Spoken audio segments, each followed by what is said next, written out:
and Aegon swiveled his massive head to look at her again in agreement. Aegon grinned. "Afraid you'll lose, your grace?" The spark of competition kindled within her bosom. "I didn't say that." "Then you have nothing to fear." He slung himself into the saddle. Her gaze met his. Her intended didn't budge. Not one bit. "Go ahead," he grinned. "Call Drogon." Tyrion considered himself a wise man. Not the strongest and certainly not the tallest, but wise. Yes, wise enough. He drank, and he knew things.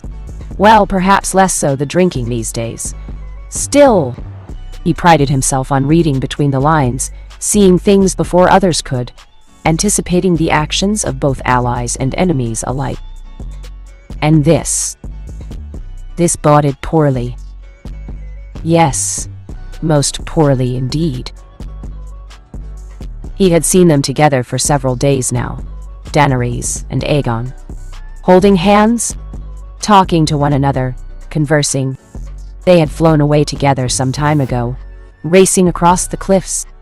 Aegon had once said race most handily, but it was what came after that concerned him. They'd flown out across Blackwater and not returned for some time. When they finally did, they looked smug about something. Could dragons look smug? Theirs certainly had. It soon became something of an open secret in the days that followed. They spent much time together as their armies massed, preparing. Granted, the unlikely duo slept apart and hadn't shown any outward signs of affections. But still, the rest of the council began to take notice of it. Now, in all fairness, Tyrion wasn't privy to what they were thinking. Their queen had not shared her plans with them, but he could make an educated guess. It was precisely said guess that alarmed him. The realm did not have the fondest memory of the Targaryens to begin with, not after the horrid insanity of the Mad King. And yet here two of his kin were, openly consorting with one another. The knowledge was suppressed for now, but once they began moving their forces across the rest of Westeros, that would soon chance. Oh yes, this could go very poorly, very quickly. He finally dared to broach the subject come breakfast one morning. "I understand congratulations are in order." Daenerys shot him a withering look, set down her fork, cleaned her lips with a napkin, and took a deep breath. Her face became a curious study of contrasts. "They are." "Well," Olenna tutted at her, "don't keep us in suspense." Daenerys pushed her chair back, took a deep breath, stood to address them all. "I will marry." Silence ruled over them all. "My nephew," she finished, "Lord Aegon Targaryen." Oberyn's smile was just a shade short of smug. "And when did you decide this?" "Several days ago." She lifted her chin ever so slightly, as though daring him to defy her claim. Tyrion glimpsed a mulish glint in her eye. "It was the best way to bind him and his dragon to our cause." "Not the only way," Olenna laughed, "but certainly the most enjoyable for the two of you." She winked her way, utterly without shame. "You Targaryens always did have strange tastes. I suppose it's better than a brother marrying their sister." Tyrion nearly laughed despite his own anxiety. He choked it down. She had no fear at all. This woman, no. That wasn't it. Olenna no longer had anything left to lose. Her family was dead. Her legacy in ashes, vengeance all that remained. The Tyrell line would die with her. That made her quite dangerous indeed. Lack of fear made for an intractable foe. "Do you object to this course of action?" "Oh no, not at all." The Tyrell matriarch granted her a wry smile.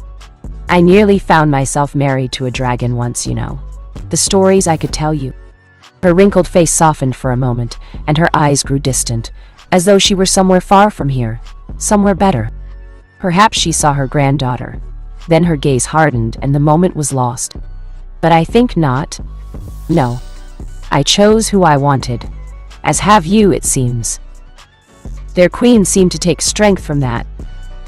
She would not be swayed. Not on this matter, perhaps not ever. "But why?" Why go out of her way to establish relations with someone who, by all rights, claimed to be mad? Yes, he had a rather large dragon, but she had 3, and they had several armies. Why would she? Realization struck him in a horrific thunderbolt. Of course, how could he have missed it? She was fond of Aegon, and he, her. He had seen love blossom on battlefields before, and this was war, passion spark. It might well be only a matter of time, but would it end in disaster? Their cause balanced on a knife's edge. To fall one way promised victory, the other, doom. He let his gaze roam about the table, trying to get the measure of the rest of the council. Oberyn was grinning fit to burst, secretly pleased. The Dornish were well and truly bound to Daenerys now. Varys seemed inclined to agree with their queen, no doubt thinking it best for the realm, while Olenna had already said her piece. Yara didn't seem to much care one way or another, but then again she was Ironborn. Who could tell her thoughts one way or the other? And then she surprised them all. I don't see what the problem is. If they want to have at one another, let them. Daenerys coughed into her wine. Oberyn barked a laugh, a woman after my own heart. Sorry, she smirked back at him. You're not quite my type. The Red Viper only laughed harder. Tyrion nearly despaired at it all. Was he the only one who saw the danger here? The realm had revolted against the Targaryens once before. If faced with more oft he same, they would surely do so again. Their hope lay in the hands of Daenerys, not this mad boy who was so eager to burn their enemies. Olenna saved him from asking the question nearest and dearest to his heart.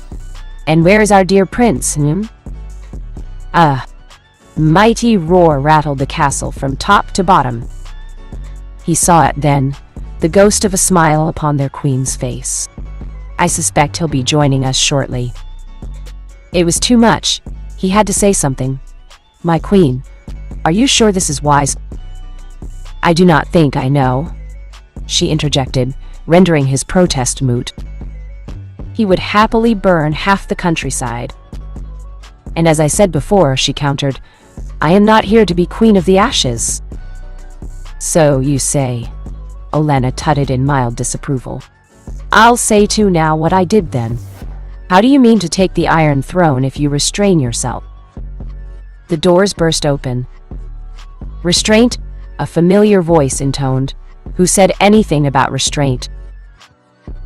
Aegon certainly cut a fearsome sight in that black armor of his. He didn't so much walk as he did stalk to the queen's side. There was a high, wild look in his eye, one that Tyrion found himself shying away from. The boy might well become a second Maegor at this rate. He could understand the appeal, of course. The carrot and the sick, the velvet glove, or the iron fist beneath it. When faced with a massive beast like Aegon, the offer of peace would certainly seem most appealing. He must have been out scouting. Wait, what did he have there in his hand? Nephew, Daenerys smiled for him. So nice of you to join us. And he didn't smile back, but instead thumped the sack down on the table and ripped the coarse cloth away. Revealed was a severed head for all to see, its face frozen in final moments of agony. Tyrion had no idea who the poor bastard was and didn't have time to ascertain his identity, because the prince was already speaking. The Lannisters are marching on Highgarden tomorrow. The Tarleys have betrayed us. Daenerys merely arched an eyebrow. Have they, now? That was rather unwise. Greed got the better of them. This one sang like a canary once I used a bit of fire. Tyrion felt his jaw click open. Of course, the Tarleys had turned their coats. The utter fools. Olenna sighed under her breath. They would be under Randall's leadership, then? I hadn't thought him that stupid. Yes, Tyrion thought, it was spectacularly stupid. And he knew precisely how their queen and her intended would answer. He'd not forgotten the motto of their house. How could he? Fire and blood.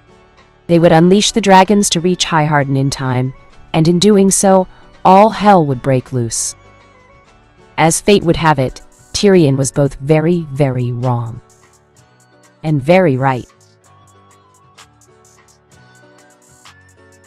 I'm tired of it all, Dany. Tired of being good. Tired of letting them off the hook, of letting them scheme. Tired of always taking the high ground. Tired of doing the right thing. So let me tell, here's what I'm gonna do. Fire and blood. The Tarleys have betrayed us. Daenerys nearly despaired when she heard the words. Nearly being the operative word. They prepared for just such an eventuality. Really, treachery was to be expected in war. Still, for it to happen now of all times. How very vexing. Randall Tarley was something of a known quantity to Olenna, not so much an opportunity as a pragmatist. He certainly hadn't hesitated to turn his coat after being called to King's Landing. Never much liked the man myself, the Queen of Thrawn muttered as she fussed over the map. Too hidebound. I had high hopes for that son of his, but it seems he's content to follow his father into an early grave. Let's see now. There? A wrinkled finger traced the line from Dragonstone to the Reach. They've already stolen a march on us. You'll have a hard ride ahead of you if mean to intercept them. And you'd best do it quickly. If they mean to sack my home for its wealth and resources, they are sorely mistaken. Why would they do such a thing? Oberyn frowned and took a hearty bite of his apple. To pay of their debt to the Iron Bank, I suspect. This from Varys. One way or another, they always get their due. So it would seem, perhaps we should have met with them first. Too late for that now, I'm afraid, came the rejoinder. Our friends will undoubtedly reach Highgarden before us. Not on Dragonback they won't. And Calagon and I can reach Highgarden in time to warn them. And stall, said friends. Daenerys shot her nephew a quelling look, not liking the smile he wore. You will do no such thing. I forbid it. Why? He turned a quizzical look upon her. We can fly faster than you and Drogon. That's a fact. Surely that's foolish, Tyrion put in. Without an army, you'll be putting yourself in harm's way. For some reason that made the Forgotten Son laugh. I've been in harm's way from the moment I was born. What's a little risk now? Let me buy you some time. Daenerys waved her Dothraki advisor closer. How soon can your men ride? Within the hour, Khaleesi. Make it so. She took a deep breath to calm herself and counted her blessings. Calm. She must be calm. This was still salvageable. At Prince Oberyn's behest, they had stopped in Sunspear to collect the Dornish army before landing on Dragonstone, which saved them the trouble of sailing back round the coast. Now it was the Tyrells who were in danger, easily remedied. Yara had already raced down to the docks to rally her ships. A journey by sea would take less time than land, but it would still be hard sailing. If only they could catch the Lannisters in a pincer. If only they had more time. If only. But they were all looking to her for answers, and she'd best give them. It is as my nephew says. Our armies won't arrive in time to stop their march, but we can prevent them from making off with their spoils. She noticed Aegon's pleased look and pointedly refused to look at him. I shall lead the Dothraki against the Lannisters. The Unsullied and Dornish armies will remain here to defend Dragonstone. When neither Oberyn nor Grey Worm protested, she turned her gaze to Missandei. Should the king in the north arrive during our absence, please grant him our hospitality. Her dearest friend bowed, all smiles, of course, your grace. Aegon nudged her with an elbow and coughed pointedly. And guessed right, of course, in the meantime. They wanted her to be a dragon. She would be a dragon. Just this once. He was really doing this. Words were one thing, but here Aegon was, actively committing himself to their cause. Were he anyone else, Daenerys would have given her nephew a good hard shake and shouted him down for good measure. Instead, she could only watch helplessly as he readied himself and Ancalagon on the shoreline. Waves lapped at their feet as he made his preparations, adjusting the saddle, making certain he'd packed enough provisions on his personage, adjusting his armor and the like. It all felt like an eternity when in truth it only took a few minutes. Every second counted. It was easy to appear brave before her council. She could hide her fear there. Not here. Not here, while she watched her nephew prepare to throw himself into the fray once more. He would be risking life and limb out there alone, for some time. How she wished she could fly out with him. She wanted to. She truly did, but that was reckless, even for her. She had no armor to speak of, a matter which she swore to see rectified. And even Drogon couldn't conquer an army alone. No, she would be flying after Aegon and Ankalagan with her army, though it galled her to no end. Simply put, the duo could cover more ground alone, without her slowing them down. This was the first and last time she would be a burden to them. So she swore. "You needn't buy much time, only enough," she cautioned him. "And don't attack them outright." Aegon grunted and made to sling himself into the saddle. Dany growled and caught at his arm. In return, he pivoted on one heel and sketched a smarmy bow, one arm out to his side. "As my queen commands." Blonde brow rose. "You're not going to be careful at all, are you?" "I'll be careful enough." Daenerys felt her temper flare. Aegon Naruto was a year older than her, perhaps more. She knew this. Yet why did she feel as if she were the only adult between them sometimes? It must be that irascible confidence of his.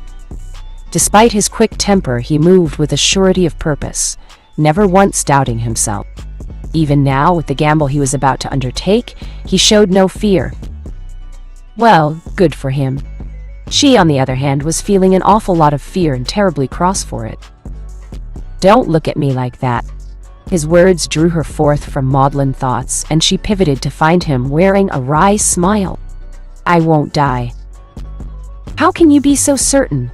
She hated the tremor in her voice. "Because I promised to marry you." He granted her a wry smile. "And I keep my promises. A Targaryen alone in the world is a terrible thing, you know. So I'll come back."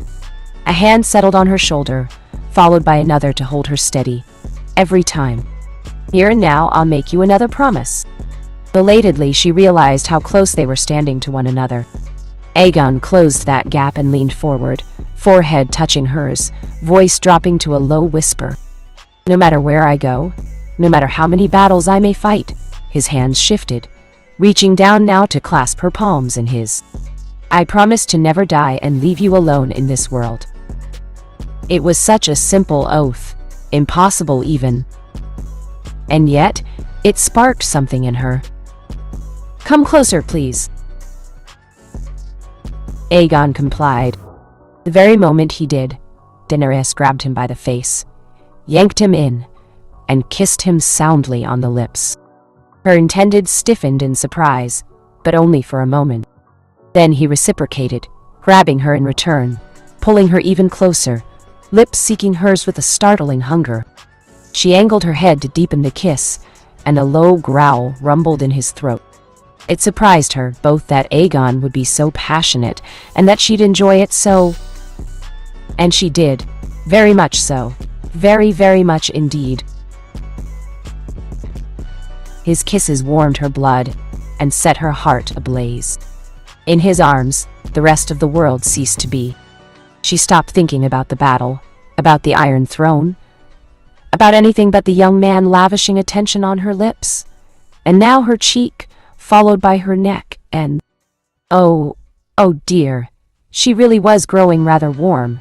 Now wasn't the time for such things. There was a battle to be fought. They should stop. They really ought to. This was reckless.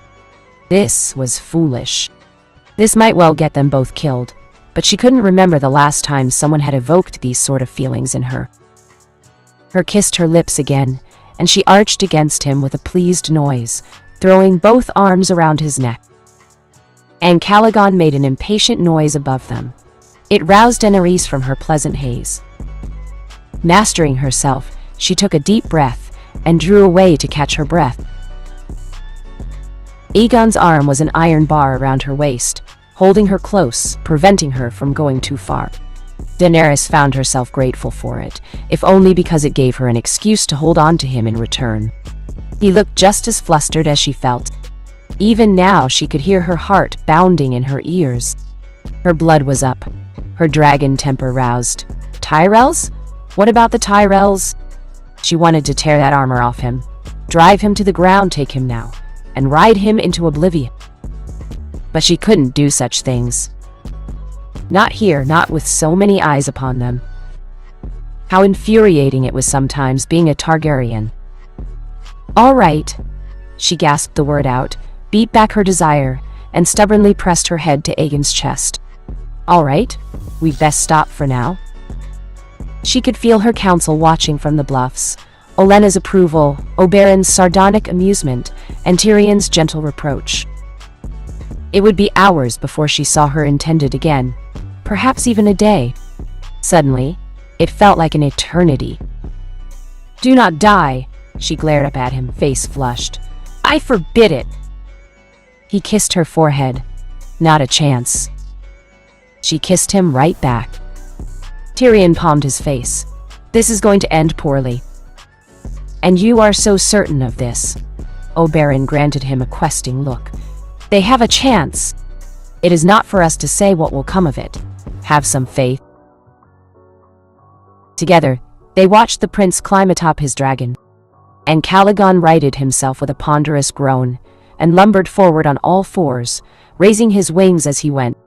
In a matter of moments, both boy and beast were aloft, streaking away into the clouds. Another moment, and they were lost from sight entirely. Tyrion sighed.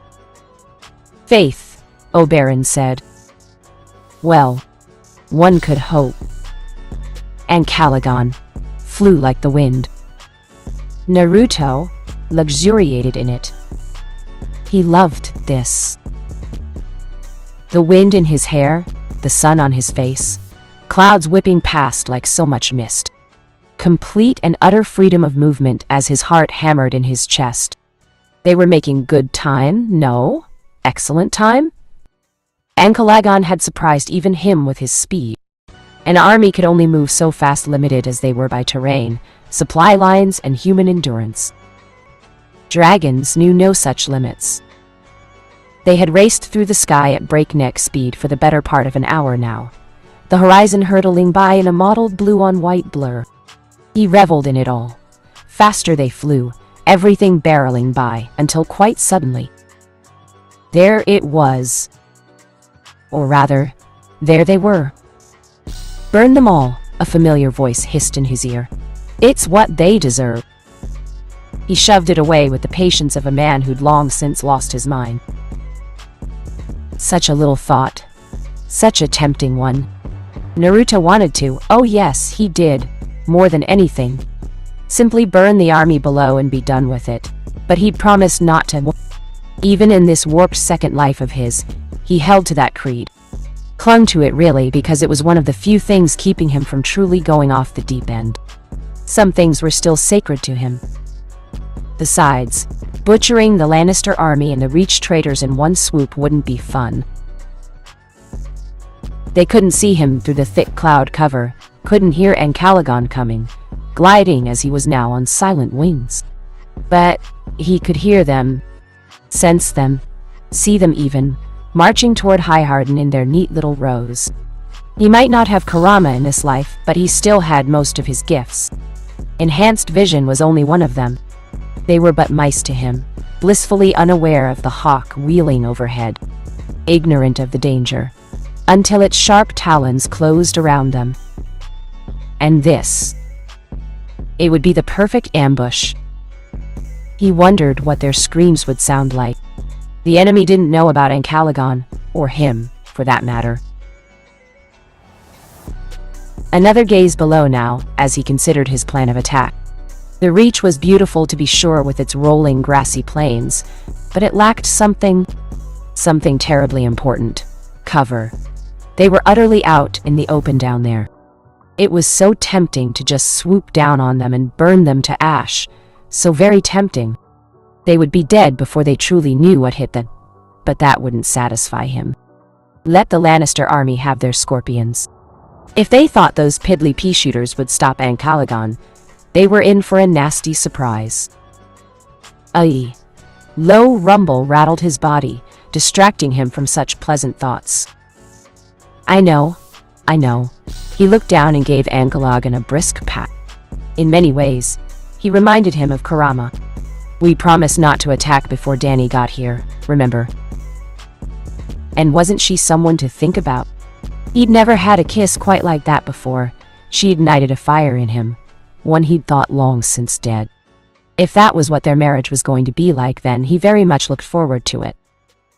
His dear friend, one of the few he trusted, made a sullen noise, and he commiserated with him. Although a wry smile tugged at the corner of his mouth. No one once said anything about scaring them, or defending ourselves if they attacked us. Aegon realized his intention a second before he acted and angled his massive body downward. Naruto pressed himself flat against the saddle and held on for dear life. No one heard his war cry save Aegon. Banzai! Together, they dive-bombed them. Death burst through the clouds. It was the only name Jaime Lannister could think to give the absolute behemoth that swooped down upon them like a falling star. This, then, must be one of her dragons. It had to be. That great black beast was absolutely massive, larger than anything he'd ever seen in all his life, and the sight of it left even the most hardened soldier quivering in his boots. The storm summoned by its wings blew many a man down. Its shadow darkened the land, giant claws nearly snatching up scores of men before it wheeled away. Swooping was bad. Swooping was very bad. Swooping was very, very bad. Take cover! He wasn't even the one to shout the command. That was Bronn. The man had recovered his wits first, for all the good it did them.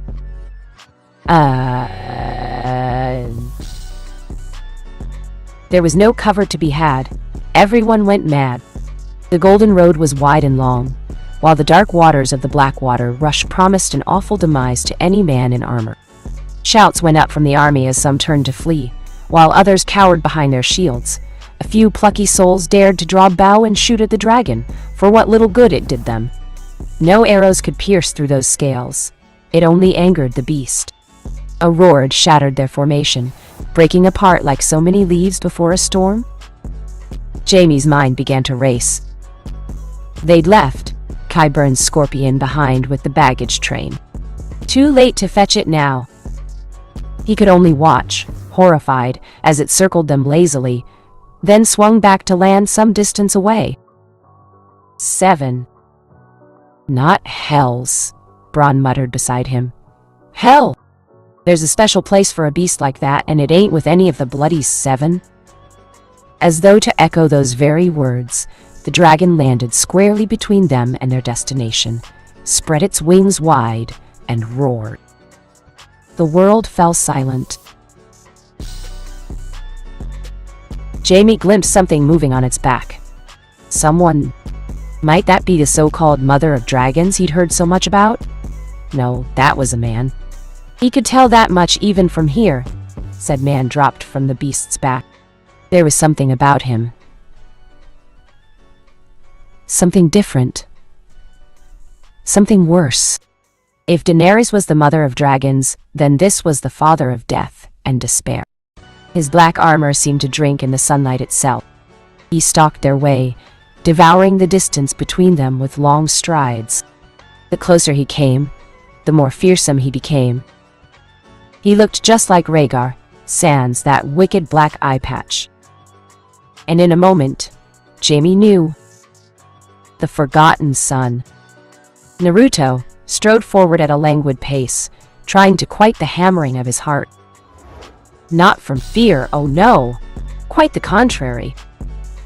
He wasn't afraid at all. Most men would have been terrified facing an army alone. Most men didn't have a dragon at their back. Most men were sane. Besides, he found himself curious. When faced with a monster like Aegon, would the army back down? If not, would this new body hold up in a protracted fight against an army? He was no Madara by any means, yet he found himself wondering all the same. Perhaps it would have been more entertaining to carve a line of fire between them and him, but one way to find out. He paused some yard away from the Lannister and Tarly forces, drew his blade and thumped it down in the dirt, tip first. From there he stood his ground and folded both arms before his broad chest. The intent was clear enough, but just to hammer it home and because he very much wanted to see them squirm. Time for a show. I am Prince Aegon Targaryen. His voice boomed out over the open field, enhanced with chakra to reach the ears of all.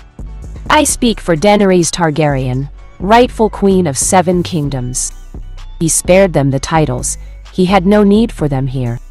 I wish to speak with Jaime Lannister and Randall Tarly. The scout he'd tortured and subsequently beheaded had confirmed their presence here in the armies. Deny me and I will burn you all where you stand. You have until sunset. And Aegon let loose a mighty roar behind him. Good. Let them think him a lunatic. He already was. Mostly. Fear wasn't a weapon he liked using, but he couldn't deny its effectiveness. Moreover, it would take the army time to chase down those who had first fled at his approach. At least 100 ran in different directions. Even they would argue amongst themselves. Their confusion would buy Daenerys even more time. His sixth sense sparked angrily. It was a rather good arrow. Quick, silent, effective, and utterly pointless. Naruto swayed to the right, reached out, and caught the heavy barbed quarrel in his right hand less than an inch from his face. From there, he crushed it. His good eye swiveled toward the impudent archer in question. A lone man even now lowering his quivering bow, eyes bulging. By accident or fate, this plucky soul must have fled closer to them than the rest. Very close indeed. Bold of him to shoot at a dragon rider in plain view of his dragon. He considered sparing this one on boldness alone. Truly, it seemed a shame to lose such a promising marksman. Ah well, needs must and an example must be made. And Aegon agreed evidently, because his old friend reared up on all fours behind him and lunged forward with frightful speed for a creature so large.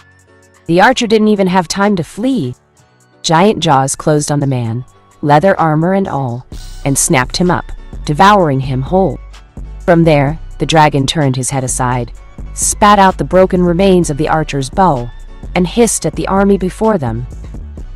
Naruto quirked a brow toward the Lannister and Tarly forces, granting them a limpid smile. Any questions?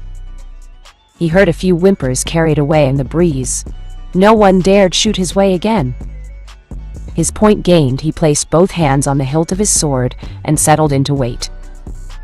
In the end, it took the commanders the better part of 5 hours to respond. Perhaps had they responded quickly, things might have changed. Hindsight truly was an awful thing. For them. Bloody Targaryens. Jaime had almost forgotten just how arrogant they could be. One might think he would remember after enduring the horror of Eris. And he did, though he wished he hadn't. He'd endeavored to scrub all memory of that madman in his mind, these last few years. His dark deeds, that incessant paranoia, the wicked laughter. Right up to the moment he'd stabbed him in the back. He'd tried to let the past sleep, allowing those foul recollections to fade away with the passing of time. Well, the past was awake now, and it was staring him right in the eye. The look he'd seen all his life. That smug smile spoke volumes. He didn't think he was in danger, even now. The arrogance of it all. He thought himself safe. Even now. Perhaps he was, with that beast at his stranger had the mark of Rhaegar on him through and through. A flair for the dramatic charisma, and the will to walk right into the teeth of an army. Oh, and also a dragon. Mustn't forget that. Where had that blighted beast come from? Naturally, his first rational thought was to deny the boy's identity, and he wanted to more than anything. He had seen Rhaegar's infant son a time or two back when he was Kingsguard for Aerys. He'd also seen the babe's body after the sack of King's Landing. The ruined, bloody skull and missing eye besides. This boy had a scar in the same exact place. He was the spitting image of his father.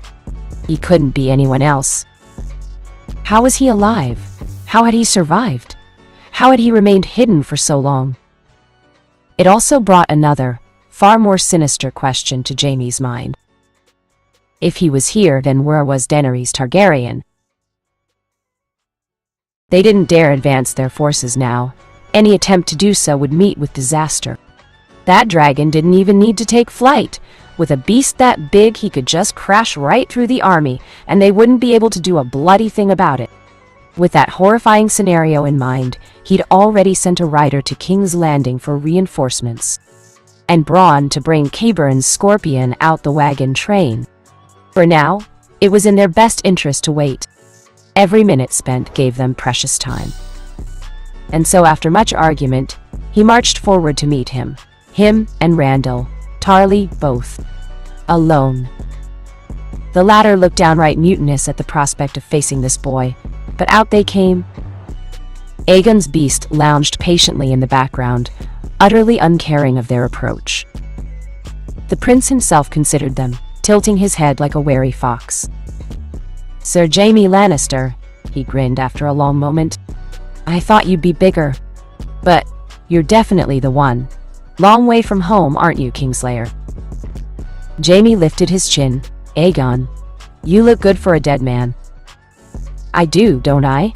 For some indefatigable reason that actually made the younger man laugh. "I lost an eye, and you lost a hand. Seems fair." "Borrowed one of her dragons, have you?" The forgotten prince merely hummed. Something in his smile said there was more to it than that. Then his expression hardened and said, "Smile was slaughtered. Let me be frank. Turn around, march your forces back home, and we'll pretend this never happened. And as for you," he fixed Randall Tarly with a gimlet stare, "I'd ask you to bend the knee, but I don't think you will." "I will not," the elder Tarly bridled. "I already have a queen." "Yes, his sister." The prince tittered with a sidelong look Jaime's way. "But she wasn't your queen until recently, was she?" His lips curled in a sardonic sneer. "When did that happen?" "Oh yes." A finger rose. "When she killed Margaery Tyrell in a blaze of wildfire and destroyed her house for all time. So it appears your allegiances are somewhat flexible." Randall at least had the good grace to look ashamed at that, for he turned his gaze away. There are no easy choices in war. Say what you will about the Kingslayer's sister, but she was born in Westeros. As was I. A manic look flashed through the prince's face before he managed to master himself. "Right up until the mountain smashed my skull against a wall. Do you have any idea how much that hurt? No easy choices in war indeed. Make another excuse." He crooked a finger toward his ear, making a come-hither motion. "Tell me another lie. Go on. I'm listening." Jaime knew he shouldn't smile. He really shouldn't. No one liked Randall Tarly. He was a rigid, dogmatic man, but he had an army, and thus his uses. It was still amusing, watching someone dress him down. Credit where it was due, the Tarly patriarch tried to rally.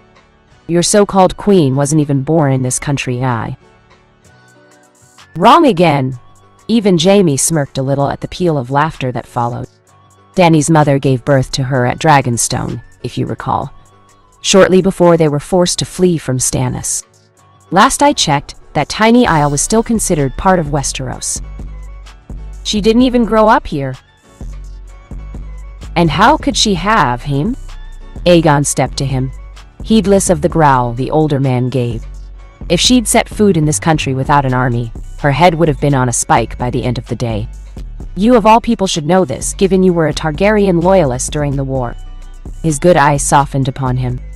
I had hoped to talk some sense into you, make you see reason, but no. You're clearly going to be stupid about this, because you've never liked the Tyrells to begin with, and now you see a chance to snatch Highgarden for yourself. Jaime saw his chance and pounced. And where is the mother of dragons, Not with you, certainly. He sent a challenging smile his way, too afraid to stick her neck out. Aegon's smile grew another inch. You wouldn't believe me if I told you. The words formed an iron weight in Jaime's gut. She had 2 other dragons. Where were they? Ironically, Tarly saved him from saying something foolish. You're as mad as your grandfather if you think you're getting out of this alive, boy. Mad, am I? Aegon rounded on him with a genial smile. It didn't reach his eye. Humor me for a moment.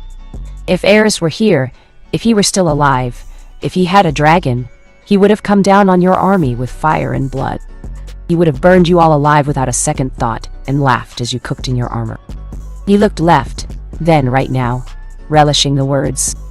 Yet here I am offering you peace despite your crimes. He added the last bit with a significant look. Jaime's way.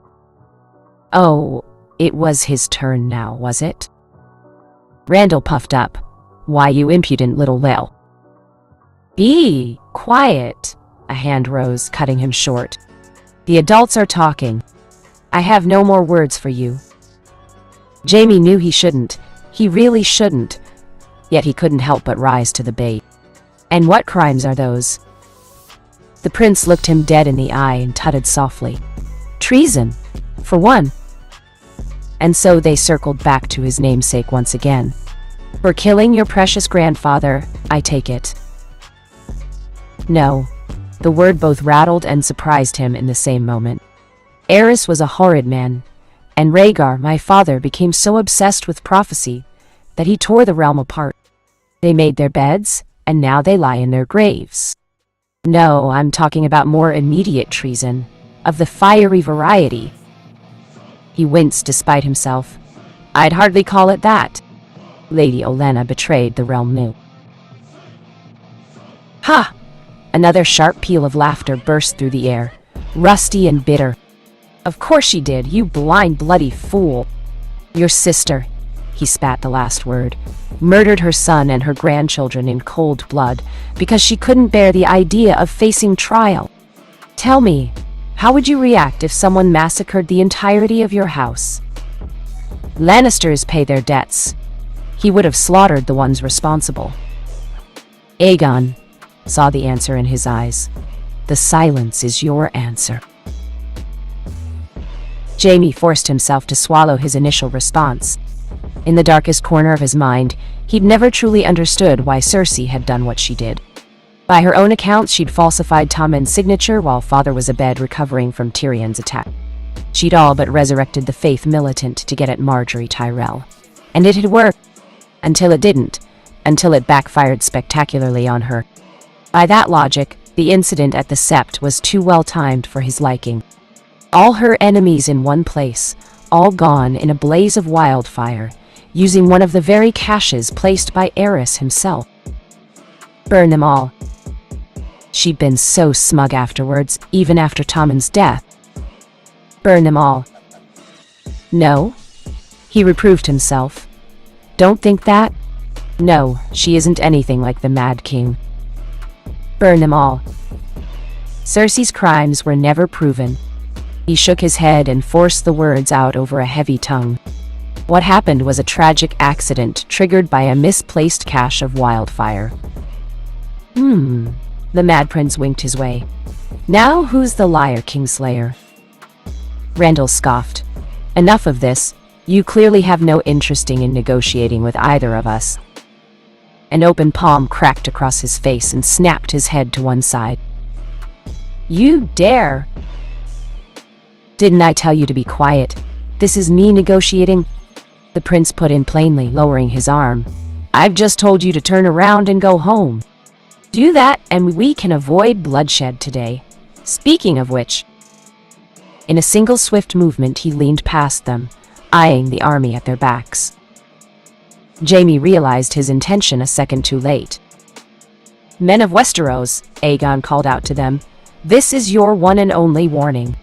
Face me here and you won't live to see the Dragon Queen's mercy, because I'll kill you where you stand." An uneasy ripple passed through the army. Randall whirled. "Stand firm. Think of your families," Aegon implored them in return. "Your mothers, your fathers, your wives and children. Do you truly want to leave them alone in this world?" A pale brow rose as he considered each of them in turn, gaze raking over the lot of them. "Because that's exactly what you'll be doing if you stand firm here today. Don't die for nothing." And Calagon reared back above him, regarding the lot of them like so many ants. A threatening rumble rattled his throat. Even at this distance, Jaime could still see the blood on his jaws. He could just imagine Robert Baratheon laughing at them from beyond the grave. "Bow ya shits!" Much to his shame, several did. Not a large amount, but easily several dozen. A mixed unit of Tarly and Lannister broke ranks and scuttled away from their fellows. No one dared raise a hand to them, not with a dragon looming over the lot of them. Jaime watched the number rise, climbing higher still, until it crested 100. Randall snarled at the lot of them. "Cravens, the lot of you! I'll have you flogged for this." "Smart lads," Aegon preened as they crossed to the dragon's side. "Welcome to the army. Stand over there, would you? Yes, right there." After all, he turned a grin on the remainder, those who hadn't taken his offer. "We wouldn't want to be caught in the crossfire now, would we?" Jaime bridled despite himself. "Do you think this is a game?" "A game? Is that what you think?" The scarred face tilted, good eye creasing in dark amusement. "I could slaughter you all by myself. I wouldn't even need Ancalagon to do it. But no," he shook his head. "This isn't a game. This is vengeance. Blame your father and his mad dog for smashing my head in. After all, what doesn't kill you makes you stranger. I've already killed one of them. The other will follow soon enough, one way or another." "I won't ask you to bring me Tywin's head," Aegon prattled on, heedless of his horror. "Seeing as I intend to take it myself. Now, what will it be? Peace?" He held out one hand, followed by the other. "Or war? Choose carefully now." Jaime exchanged a rueful glance with Randall Tarly. The man's face had turned a rather alarming shade of puce. "We will never..." Another slap rocked his face, sending him staggering to the right. "Wasn't asking you, pawn." The prince looked back to Jaime, lone eye full of purpose. "Walk away." "I can't..." "That's what I thought." Aegon patted his shoulder, turned his back on them, and began the long trek to his dragon. "I wish you good fortune in the war to come. You'll need it." A hand waved over his back. "My offer remains open if you ever change your mind. Tyrion would be sad if you died." Abruptly, he spun back. "On second thought, let's make this interesting, shall we?" He held up a finger, grinning ear to ear. "It would be boring if Ancalagon burned the lot of you alive." Jaime eyed him warily. "Excuse me?" "Send your army at me. Right here, right now." The prince spread his arms wide for them, black armor gleaming in the fading light. "Try and kill me. If you manage that, Ancalagon will lead. Highgarden will be yours for however long you can hold. I'll give you 10 seconds. But if you fail..." His finger rose, pointing ponderously toward Randall Tarly with aggravating slowness. "You'll die. That is my promise to you." His hand swung back to Jaime. "You? I'll let live, if only to send your family our regards." "Our..." "Well, I can't claim all the credit for this now, can I?" He clasped both hands behind his head. "My intended wouldn't be very happy if I killed most of her enemies in one fell swoop, you know. I have to leave someone alive to tell what happened here." "Intended?" Something clicked in the back of Jaime's mind. He dearly wished it hadn't, because now he understood. It all made sense now. Of course it would be this way. Of course last two Targaryens would wed one another. He hadn't actually met the mother of dragons himself, but Rhaegar's son was clearly insane. If they won and took the Iron Throne, Cersei would die. Casterly Rock would be burned, to say nothing of House Lannister itself. He couldn't allow it. His vision narrowed, tunneling to the young man before him. He couldn't let someone like this exist. The solution was blatantly obvious. He had to die. Simple as... Randall agreed and drew with a snarl. "Men!" he boomed. "Kill this oaf!" Their army needed no further provocation. Thousands of armed men surged forward in a mindless rush, desperate to survive. Jaime jerked aside, mentally rebuking himself, and them, for this foolishness. Prince Aegon truly was a madman if he thought he was getting out of this alive. He couldn't possibly best an army alone, not without his dragon. So why was he so infernally confident? He wanted to ask him, but never had the chance. The army swarmed the forgotten son a moment later, burying him in bodies and blades. Jaime saw blood fly through the air, heard the sounds of weapons piercing flesh. Soon enough he lost sight of him in the press of bodies. He looked away after a moment, unable to bear the sight. Well, that was the end of him. Bloody fool, Randall muttered under his breath. What was he thinking? He turned and froze, choking on the word. Jaime saw why. And Calagon had somehow crept closer when they weren't looking. Indeed, he'd been watching them for some time now, not moving an inch. The dragon did not mourn the death of its master. Not a jot.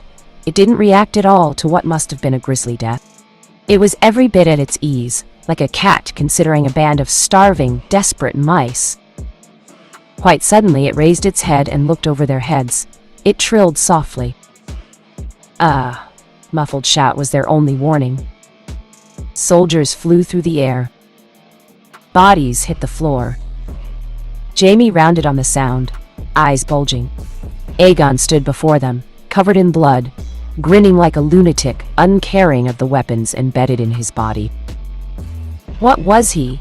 What manner of mad magic was this? And that's 10. Are you not entertained? The prince pulled a sword from his collarbone, tugged a spear out his arm, and ripped an axe out his thigh, uncaring of the grisly wounds left behind. They closed before their very eyes. Really, I expected more. He dug an arrow out of his boot and tutted softly. If smashing my skull couldn't kill me, why would this? A low rasp warped his words, as his good eye began to gleam an unnatural shade of gold. Now then. He pointed a finger at Randall Tarley. "You," he declared gleefully. "You're next." He stomped a boot down and surged forwards. "Naruto!" surged forward. A grin tore across his face as he caught the first Lannister Solitaire by the skull, and squeezed. Metal yielded as easily as flesh as he crushed their head, helmet and all. How said he'd, though, it would be a bit stronger. With a quick flick of the wrist, tossed the dying man over his shoulder. The corpse struck his fellows like a cannonball and bowled dozens down. More. Someone struck at him with a sword. He caught the blade, ripped it free, and sliced them in half at the waist. Not enough. Blood flew through the air as he mowed them down one after the other. Perhaps, had he glimpsed his reflection in that moment, he might have felt a touch of concern. He could feel the smile on his face now, a shit-eating grin stretching whiskered cheeks ear to ear. It wasn't an expression he'd ever worn in his last life. This wasn't a true blood rage, but rather one born from visceral glee. Joy at understanding that he hadn't missed a step. Exhilaration to realize he remained every bit as lethal as he remembered.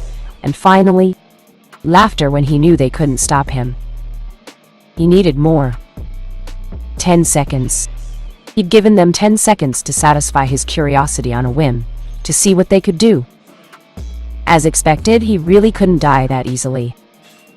And so he leaped at them again. Ducking, whirling, ripping, and tearing, he cut a path through their bodies. Swords bounced off sage-hardened skin. Arrows caromed wildly off his breastplate. Someone threw an axe at him, only for him to catch it and hew out the legs of another soldier, leap off their tumbling body, and crash down atop still more soldiers. Everything dissolved into a mad, merry melee after that, a slurry of screams and sweat. He wasn't sure how much time passed. Seconds, minutes, hours, it was anyone's guess. He grabbed at any weapon within reach, using them to batter down anyone and everyone in his path. The next man to come within arm's reach found himself caught by the throat. He kicked him back into his fellows, sending dozens of them sprawling. A spear lanced at his side, only to be trapped by his arm, and used to reel its owner in. He blasted the man's head clear off his shoulders with a single punch, then kicked back to disembowel another. That was the beauty of one man fighting thousands.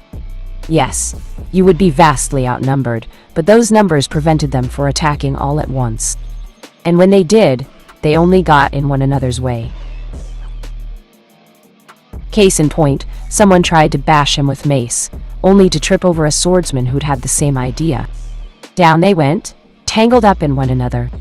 He lobbed a lazy raisin shuriken their way, and closed his heart to the tortured screams that followed. More shrank back at that, alarmed, but the sheer press of bodies kept them from retreating. He lunged into the thick of them, snatched up a battered shield from the muck, and flung it at them like a frisbee. Momentum did the rest. Heads rolled. Arms flopped to the floor. He raced after it, breaking bones and bodies as he went. The old him would have cringed at the blood and gore. Indeed, he might have despaired at such violence when he was sane. Now, he just laughed. He'd given them their chance. They'd ignored him. This bloodshed was on their hands, not his. Now there was an idea. He should be using his hands. He brought his palms together with a powerful clap and conjured a windstorm between them.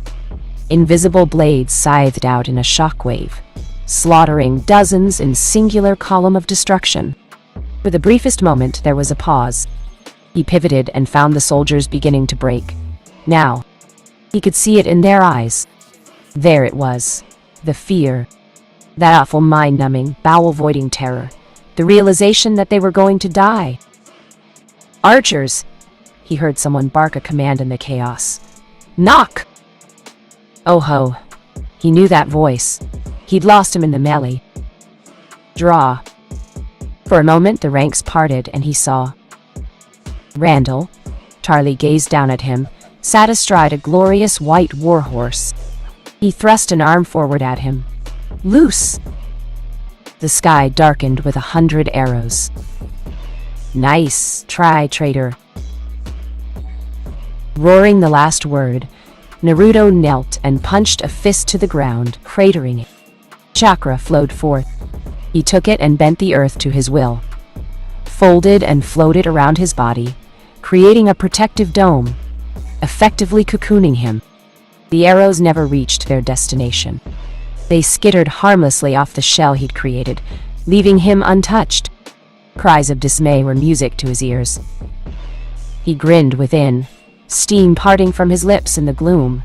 My turn. A single breath was all he needed. Just the one. No more. No less. Fire chakra built in his lungs, hot and heady, straining them to the brink. Still he persisted, waiting. The army thundered closer. His visible eye glimmered golden once more. With but a thought, the walls of earth fell away, revealing him to the battered army once more. Spurred on by their commander, they rushed in, having no choice but to engage him in melee. He waited until he could see the whites of their eyes. Jamie must have realized something was amiss, because he shouted for the retreat. "Fall back!" Naruto hummed to himself. "Too late, Lion of Lannister." Then he exhaled. Fire flowed forth from his mouth in a great cleansing wave, scorching everything before him. Men, armor, horses, none were spared. The lucky ones, those closest to him, went up in smoke immediately, and crumbled away in so much ash. Others tumbled to the ground, screaming, clutching at themselves as they wailed. Still more veered off, horrified by the sudden destruction, cowering behind their shields. Ow! Naruto moved to pursue them, only to double over, coughing up smoke. Forgot how much that hurt my lungs. Kurama was no longer with him. He couldn't just spam massive area of effect jutsu like he used to. Thankfully, he didn't have to. He'd made his point. A burning man rushed him with a greatsword, brave but stupid. He casually diverted the blow with his wrist, reached up with his free hand and stove in the man's face with a small Rasengan. The massive weapon fell from bloody fingers. He caught. It cut a circle around him and spun, hefted it to his shoulder, found his target, calculated the distance between them in the brief second of breathing room, gripped the hilt, arched back. Now wow. You really should have taken my offer. Then, he let it fly. Randall Tarley never truly saw what killed him. The arrogant, hidebound commander had half an instant to wonder what in blazed that mad prince was doing. Then he was gone, simultaneously ripped from his saddle and skewered by a blur of steel. It drilled him into the burning field and nailed him there like some perverse idol. His back struck the ground, his chest skewered through by the bloody dirt, heart pierced through and through, sure as a sun-beaten. A rattled breath left his lips, blood bubbling up as he tried to speak, and failed. Someone cried out for him. Naruto never knew who. Shunting aside another Lannister, he disemboweled a Tarly archer in passing, pressed 2 fingers to his lips and whistled sharply. And Calagon heard it and perked up. He rose on all fours, wingspan unfurling behind him. Black wings beat back the smoke for a heartbeat, allowing the soldiers to see their doom as he drew a long breath, a deep inhalation that threatened to suck the very air from everyone's lungs until... burn them all. Once more those ugly, fateful words sprang to the forefront. Naruto's mind, this time for good reason, because a great column of fire burst forth from Ankalagan's jaws. No, not a column, more a pillar. The dragon's wrath made his jutsu look small by comparison. Hundreds died in an instant, and dozens more fell clawing at themselves, frantically trying to tear off their burning armor. Some threw themselves into the shallows of the Blackwater for relief. They'd find none. His blood was up now, and Ankalagan's with it, because over the screams of dying men, he heard it. The thunder of hooves, and thousands of blood riders hollering for war. He saw them crest the rise of the hills, barreling down on the battered remnants of the Lannister and Tarly forces. His grin grew euphoric, right on time. Jaime's army, what was left of them, must have seen them too, for all the good it did. Suddenly, he wasn't quite so important to them anymore. Someone shouted for spears and shields. Most listened. A few angry archers didn't. More arrows whistled. Naruto's way? He rolled his eye and didn't even bother to protect himself this time. There was no need. And Calagon swept a massive wing down, simultaneously shielding him from the barrage and sending yet more soldiers flying. He latched onto the dark scares and used them as leverage to quickly clamber onto the dragon's back. Even from this height, his keen senses still prevailed. He could hear the Kingslayer arguing, shouting more alike with someone through the haze of war. Damn. Scorpion won't work on that something that big? Get back to King's Landing. I'm not abandoning my army. You're the commander, not a damned infantryman. Those fuckers are about to swamp us. We can hold them off. His senses lit up.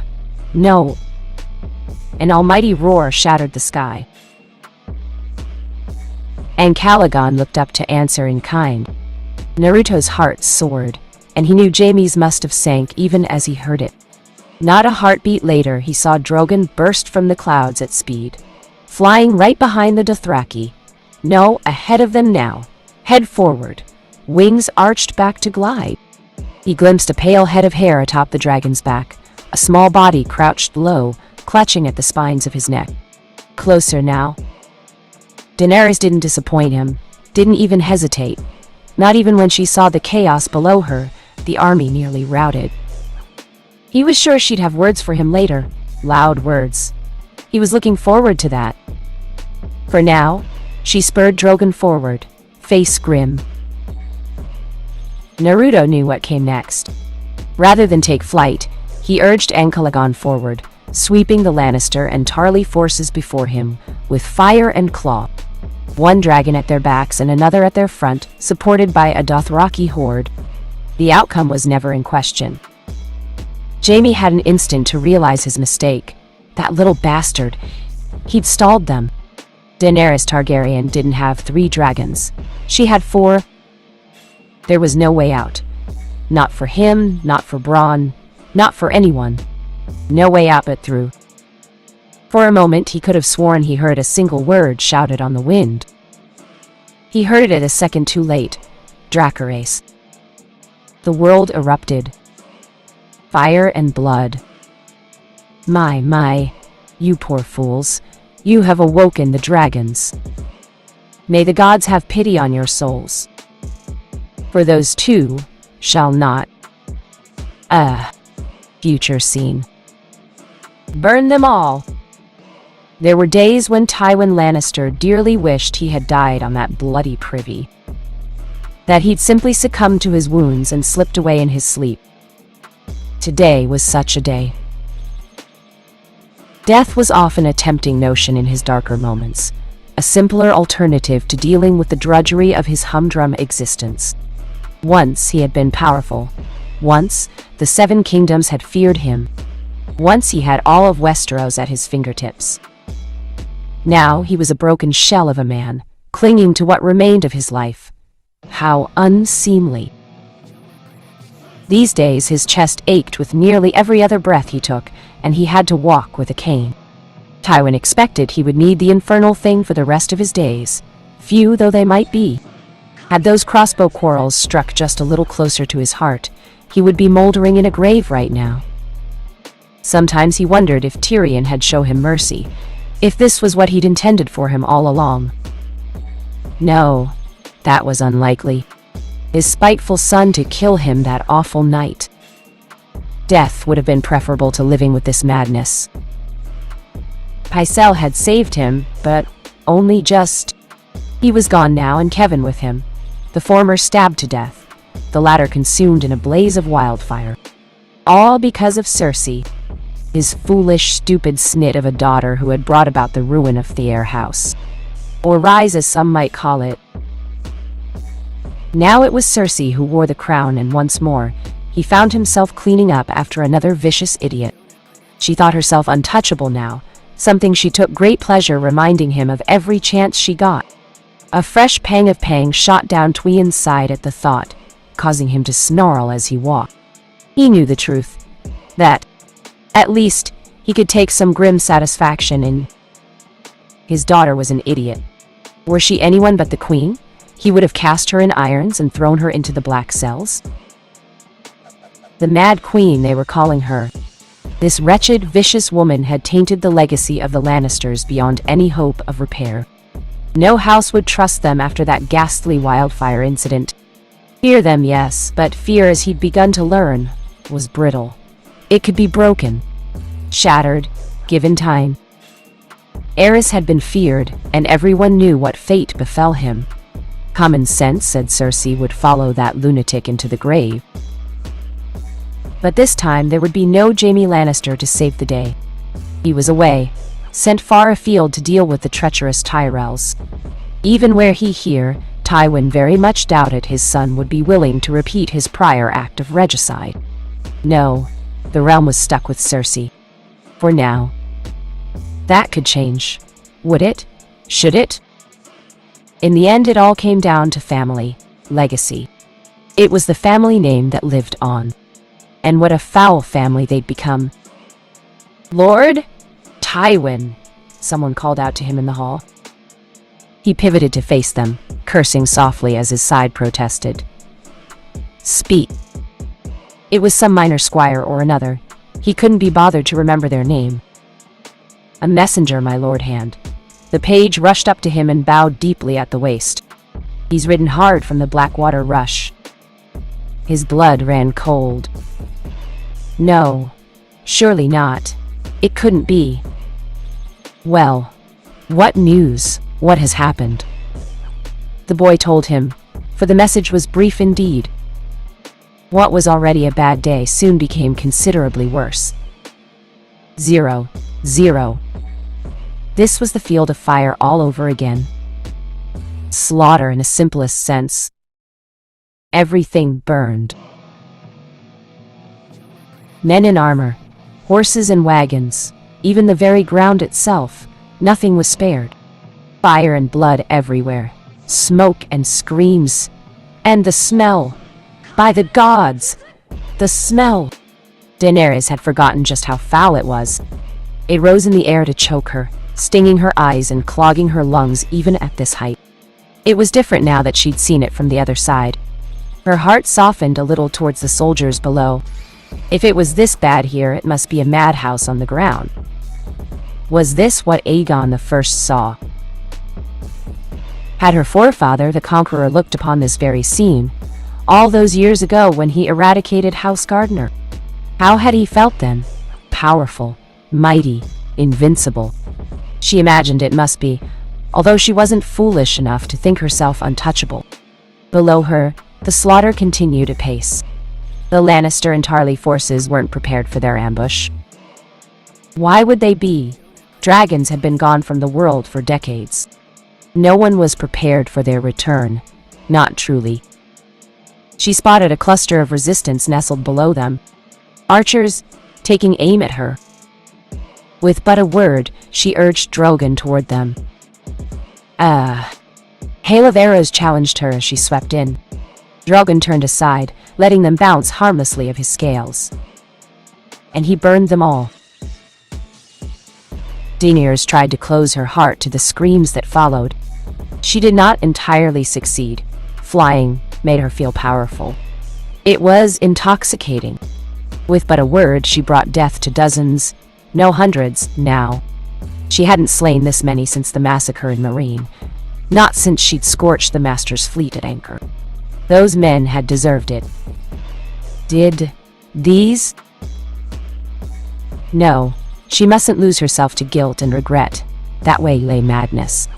Perhaps she didn't take as much pleasure in their deaths as she did those rotten slavers, but their ends were necessary all the same. Was that wrong of her? She was taking action, not waiting as Tyrion advised. The Lannisters and the Tarlys had chosen their side. They had struck first, not her. The fault lay with their commanders. She would not blame some for fleeing. Those she let be, knowing the Dothraki might well run them down. The same could not be said of Aegon. An awful roar rattled the world as a shadow swept over and past her. And Calagon was a beast apart, and the sight of that giant dragon swooping down upon the battlefield struck terror into the ears of men. It made her feel small. She didn't want to consider what those below must feel. Did they have families? Children? Wives? Most certainly. And here they were, burning them alive. Burn them all. It was so tempting to simply scorch them all from Dragonback, to roast them all, young and old, and let the gods sort them out. Her blood sang to her, demanding death.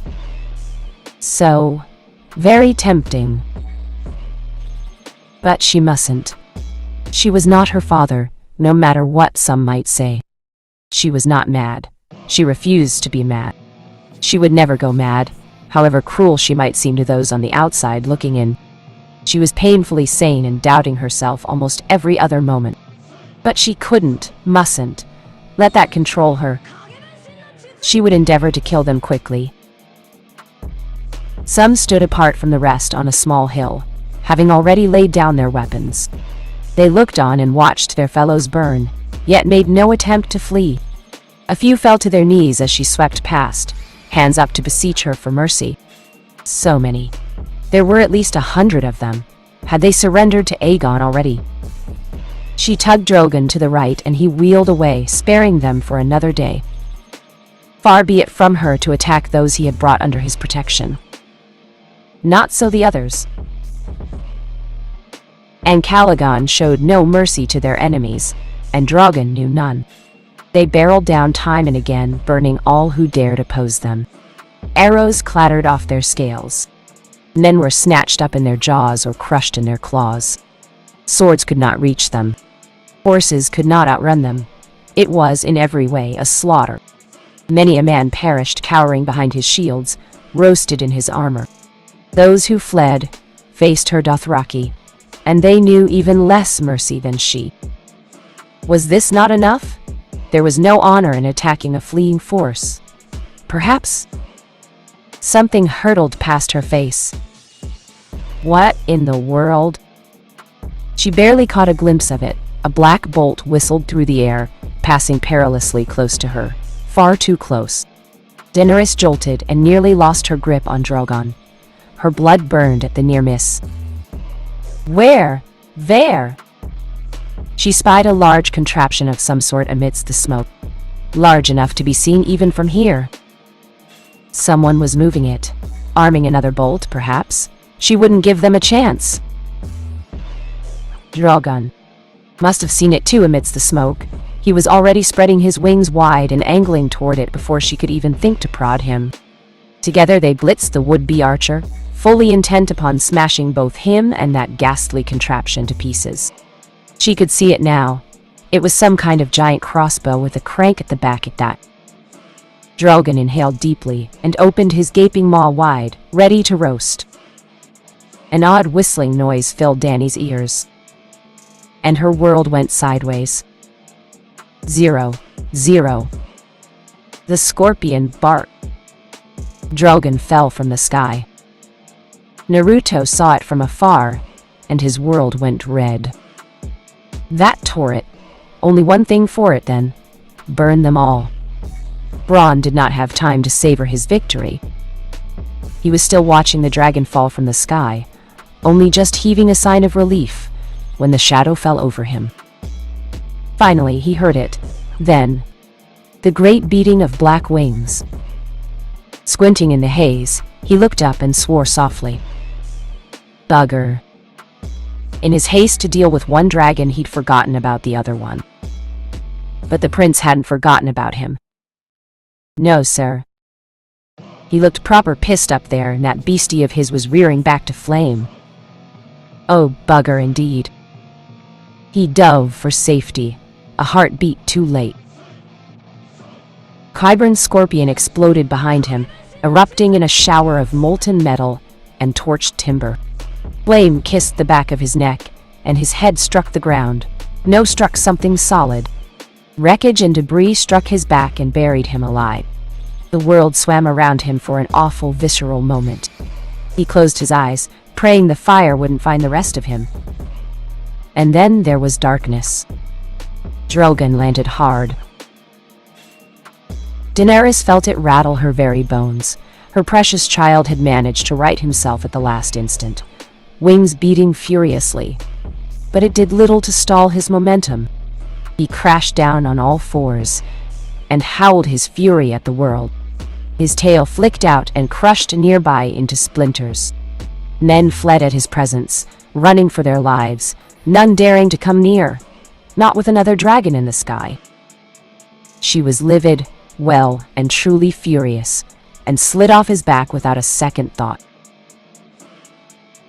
Only then did she see his wound. It made her heart ache. They'd shot him all right. The ballista bolt had nailed him right in the meat of his right shoulder. She supposed she should count her blessings. A little more to the left or right, and he never would have flown again. As things stood, he would fly again, but it would take time for him to heal. He'd need to spend days in the Reach, recovering. Thoughts for another time.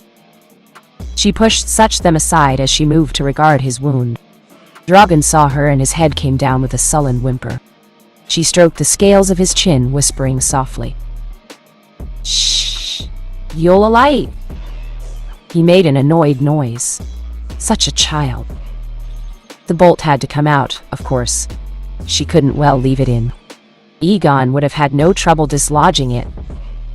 Aegon was busy burning every Lannister, and Tarly and Aegon could get his claws on. She would hear his furious howls even from here. So be it. The task fell to her. She gripped the long bolt jutting from Drogon's shoulder and pulled hard. It did not come quietly. Must be a barbed tip. In that moment, she swore to slaughter whomever had commissioned the creation of such a wicked thing. She'd have him or her feed to her dragons. Drogon, Rhaegal, and Viserion would each have a piece of them. So she swore. Another tug and she felt the bolt give now. Drogon screamed at her. Daenerys flinched, ears ringing. His cry hurt her more than words. She hadn't heard it in so long. I can't leave it in. She gazed up at him mournfully. You'll never heal otherwise. Another tug, a third now, and it finally came free. Got it. She stumbled back, clutching it in her hands. Got it! Drogon's head whipped around, tore the scorpion bolt from her grasp with surprising delicateness, and bit the metal rod in half. He spat the smoldering remains at her feet. A wry smile plucked at the corner of her mouth as she beheld the act of simple spite. If her child still had that much spirit after being wounded, he would be just fine. Movement surged in her peripheral vision, commanding her attention, and with it, the harsh clatter of approaching hooves. Daenerys experienced a sudden shiver of nameless dread. Who would be foolish enough to? She whirled to face whomever it was, praying it was one of hers and not the enemy. No such luck. She beheld a stranger atop a pale horse, a man in armor thundering her way. Lance in hand, thrust down and ready to impale her. His face was grim yet handsome, but also somehow familiar. She could see the anger in his eyes, the hate, the determination to ride her down, no matter the cost. Her heart froze. She couldn't move. There was no time. He was too close, and she was unarmed. Her life flashed before her eyes. Drogon curled around her protectively and opened his maw to flame. And with a furious cry, Aegon swooped in, caught the Mad Rider in his massive claws, horse and all, then wheeled away over the Blackwater rush. All this in an instant. He wheeled away, gained some distance, then dropped both into the drink miles away. Daenerys watched the distant tiny specks crash into the water. Neither resurface. Good. She hoped the fool drowned in his heavy armor. Another humiliating reminder of her shortcomings. For all her dragons and blood right and presence, she could not defend herself in combat without her dragons. She'd entertained the notion of self-defense before on a whim, but now it was a necessity if she was to survive and repay her rapidly growing debt to Aegon. She turned her gaze to the burning ashen field. But for now, with that last bit of resistance quashed, it seemed the battle was over. Time to pay the butcher's bill. 0. Someone dragged him out of the water. Jaime rolled over and wretched on the shore, wasted and gasping for air. Someone rolled him over, pressed a canteen to his lips now. It tasted of old ale. Gods, but he needed a drink after all that. He sipped, scowled, and squinted up at his rescuer. Peered at them now, to no avail. His vision was still far too blurry, and he couldn't see. Bronn? Someone smacked him in the face. Pain centered him in his vision. He saw pale hair. Oh no. Jaime closed his eyes and turned his head away from him. Maybe, when he opened them, he would be gone. He was not. Did you enjoy your swim, Kingslayer? Aegon was still there, good eye glaring down at him. Anxiety gave way to resignation. He'd plucked him from the fire only to have his own way from him. Was that it? Get it over with then. Kill me. Maybe he'd see Mother in the afterlife. Anything was better than this, than having death hang over him. No. Aegon's good eye swiveled down, and a smile dimpled his face as he regarded the blade in his belt. "I won't take your life. I expect you want that." "No," he said again, planting a dirty boot on his chest. "You're going to sleep here for a bit, then you'll ride back to King's Landing to your dear daddy, and tell them what happened here. All of it. Every bit. Tell him what's coming for him. Tell him I'm alive. But first..." He plucked Widow's Wail out of his sword belt, sheath and all. Jaime hadn't the strength to resist. "I always wanted a Valyrian steel sword. Thanks for the gift." Boot crashed down on Jaime's face. The survivors surrendered soon thereafter. What choice did they have? They had been routed, their generals slain, their wagons burned. Jaime Lannister was missing in battle and presumed dead. A shame. She didn't even know what he looked like. Those who could flee already had. The troops of Highgarden and the Dothraki were even now rounding up the stragglers. Few remained, only a scarce 100 or so out of what was once thousands. Those who kneeled, and she suspected there would be more than few, would live to see another sunrise and would be integrated into her forces. Those who did not, well, the matter would be dealt with soon enough. And Calagon winged down behind her. Drogon trilled a greeting. On the larger dragon returned. Aegon dismounted and strode, sauntered really, her way looking quite pleased with himself. Daenerys noted the new sword in his belt and frowned a little at it. Before she could think to question it, she saw his face. There was blood on it, yet no wound to speak of. She stepped to him and ran a hand over his face. "Are you hurt?" "Nope." He smacked his lips merrily, delighting in her concern. "How about you? You don't look any worse for the wear." "I'm fine." "Good." She took his hands in hers, permitting herself a brief moment of comfort, and kissed his cheek. "We can speak more later." She drew away, tamping down her own burning desire. "Will you stand with me now?" "Always." Below them, a rumble of confusion passed through their captives. "I suppose we should say something to them?" Her intended granted her a wry smile. "Yes, we should." Together they turned to face the captured soldiers below. These men did not love her. They feared her. They were right to, but she hadn't come rule with fear, no matter what they might think. Time to address that. She cleared her throat and spoke to them. "I know what Cersei has told you." She paused for effect, raking her gaze over them.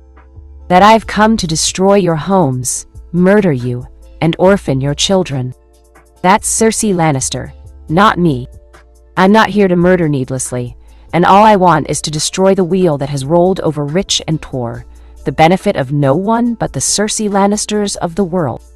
Another pause now, manufactured to let those very words sink in. "I offer you a choice. Bend the knee and join me.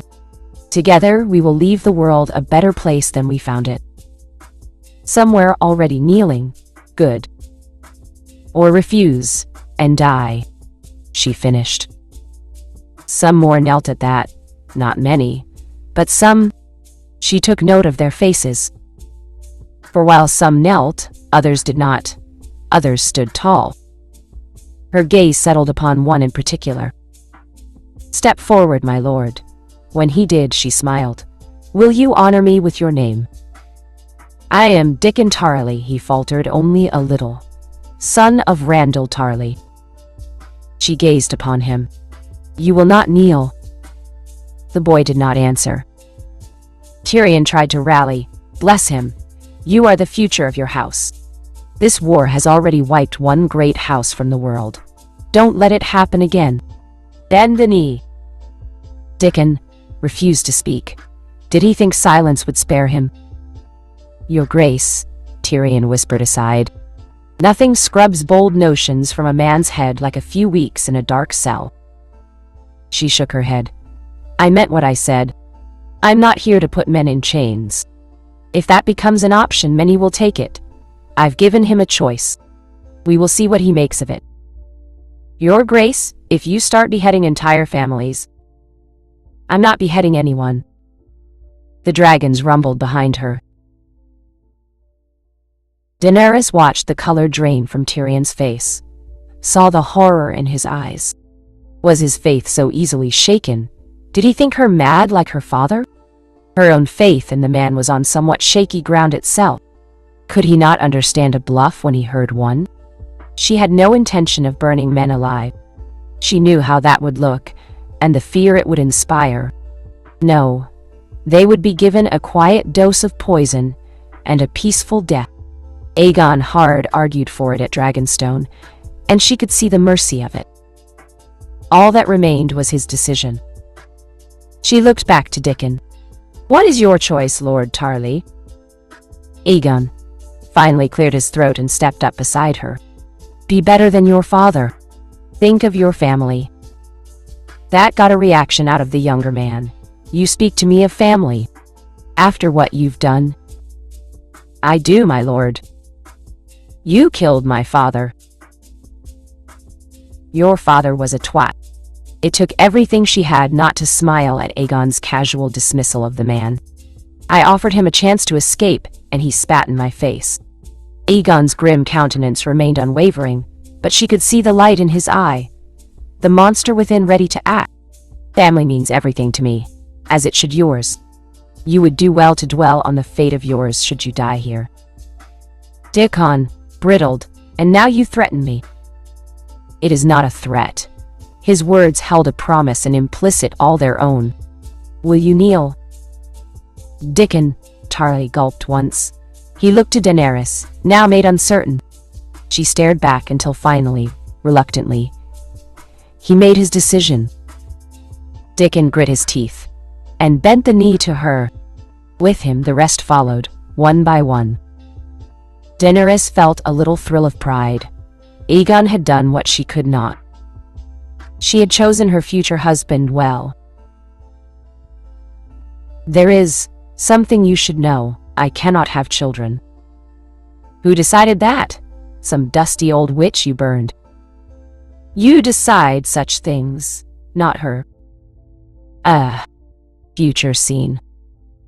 Kings and queens. Victory was sweet. A new Valyrian steel sword made that victory all the sweeter. The spoils of war and the loot that came with it were perhaps the sweetest yet. Naruto sat on his bed, drew Widow's Wail ugly name. He'd need another from its sheath and laid it across his knees. Good balance, perfect weight. He could expect no less. It almost seemed to shimmer in the light of the late afternoon under his eyes, calling unto him, whispering soft secrets in his ear that only he could hear. "Use me," it seemed to say. "Let me drink the blood of your enemies, and I shall serve you well." Maybe that was the madness talking. Probably was. Better watch that. He stood and gave the sword a lazy swing, listening to the steel sing as the weapon danced in his hands. It had seen little use under its last two masters. According to Tyrion, Joffrey had hardly swung the damn thing, and Jaime barely more than that. The third time was, as they say, the charm. He wouldn't be letting this blade go, and it would likely be drenched in blood by the time the war was done. Moving from one stance to the other, he ranged about the room, reveling in his new prize with each swing. He and Daenerys, alongside the officers, had been given the finest quarters in Highgarden, courtesy of Olenna herself. She certainly had no desire to use them. The rest of the army was billeted outside the castle, giving the troops and poor Drogon some much-needed time to recover. He'd thought about healing Dany's dragon himself if only to speed things along, but stopped himself. It wasn't greed that stayed his hand, but rather simple pragmatism. Things promised to be busy soon. Very busy indeed. This might be the last chance they had to rest for quite some time. He'd already discreetly dipped into the camp last night and healed those most in danger. If he went about healing everyone in sight, it would become expected of him. They would all come to him with the slightest cut and bruise, or worse, maybe even missing limbs. He would have no peace. The army could live with their cuts and bruises. Was it selfish of him? Maybe. He loved the thrill of battle as much as any man, but he enjoyed the peaceful moments, too. And it was peace they had for the time being. The Lannisters and the traitorous Tarleys had been routed on the Blackwater Rush, utterly crushed. Those who had fled could.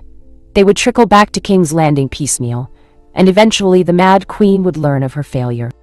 It was tempting, oh so tempting, to press the attack, to simply fly to King's Landing with Daenerys and burn it into submission. But he knew better. The world would not tolerate a second heiress. It would be difficult enough convincing them to accept his daughter, let alone if she burned their capital. That was where he came in. Let him be the frightening one, the enforcer. If it fell to him to be the iron fist and Daenerys the velvet glove, well, he was fine with that.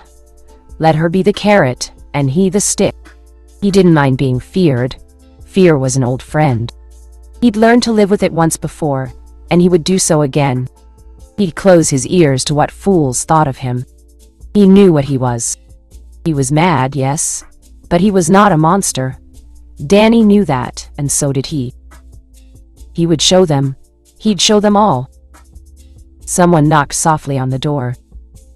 He looked up, sword in hand. Enter. His guest swept it open slowly. Daenerys stared back at him from the threshold. May I come in?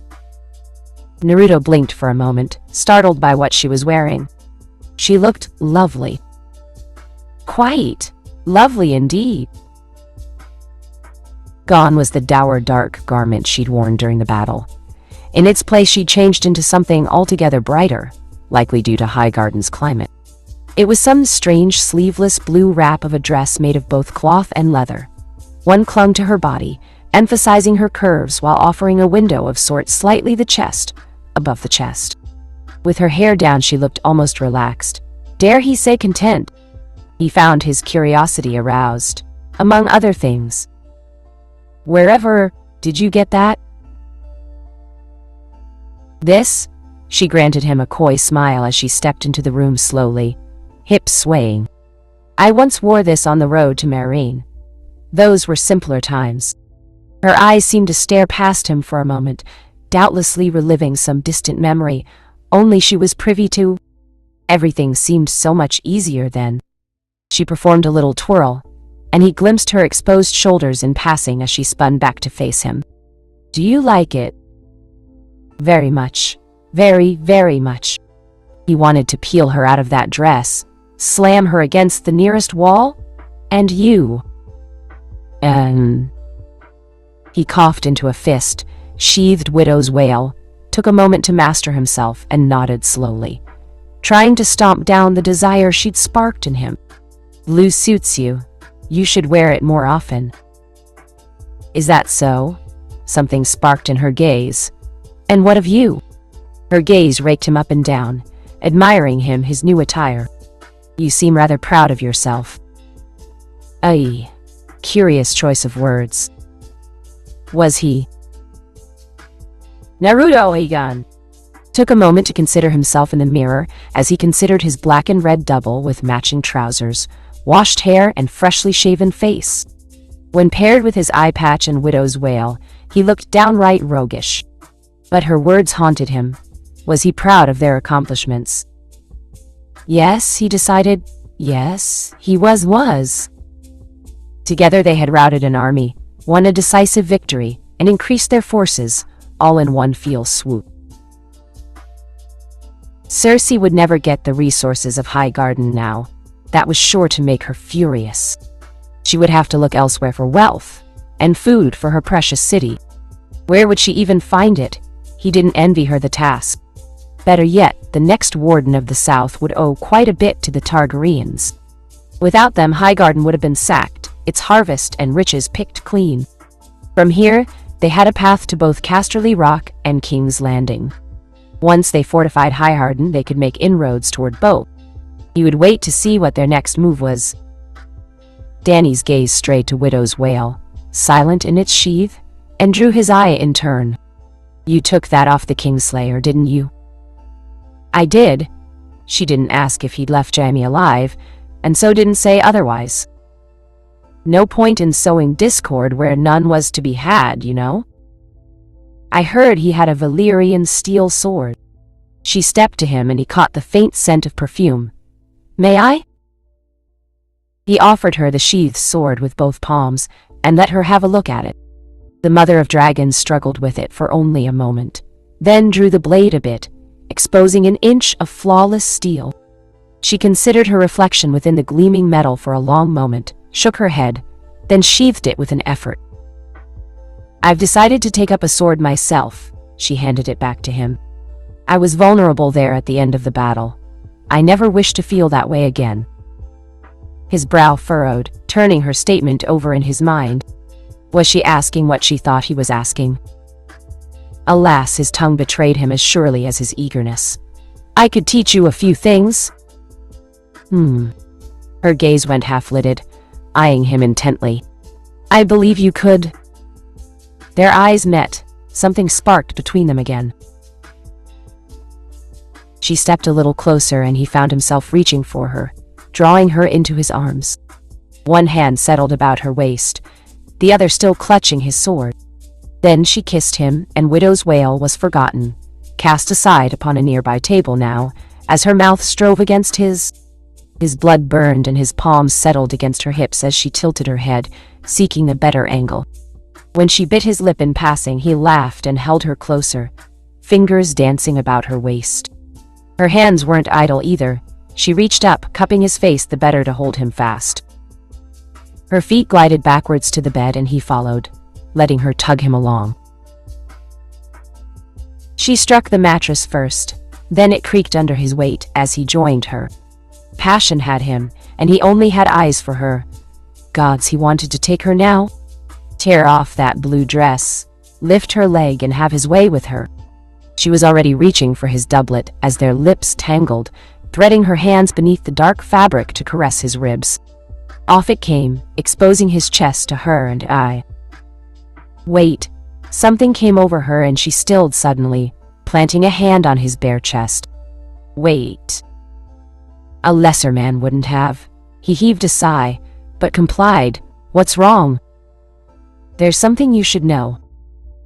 Naruto waited patiently. Whatever it was, she lost the courage to say it.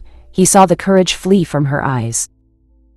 He had an inkling why, a vague suspicion, something that had been hinted at just before their departure. So, Daenerys tumbled off him apropos of nothing, cheeks still flushed with passion as she spoke. Casterly Rock? He had the distinct feeling she was both dodging the subject and sounding him out for advice. What of it? Tyrion wants to take it with the Unsullied.